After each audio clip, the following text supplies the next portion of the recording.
And it's kind of turned into a bit of an obsession, I guess you would say. When you walk into this room, you would think you're walking into a Toronto Maple Leafs museum.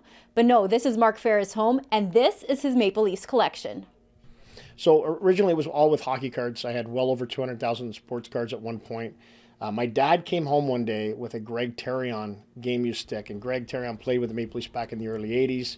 Couldn't believe that I was holding the stick of a player in my hands. You couldn't get any closer than maybe shaking their hand. So once I started realizing what you could get and the game used side and how it was all unique in its own way and a one of a kind, I slowly started to gravitate towards that. And well, you can see where we are now. The basement is stacked with what Mark says is the largest Toronto Maple Leafs game-used and vintage memorabilia collection in the world. There are roughly 165 game-worn jerseys. We've got stuff from the 1800s, including some stuff from Lord Stanley. I've got the oldest known Toronto hockey sweater from 1903 back with the Toronto Marlborough Athletic Club, which took place way before the Maple Leafs were even thought of. Mark also has about 400 hockey sticks, game programs, and this Stanley Cup hockey ring from the last time the Leafs won the Stanley Cup in 1967.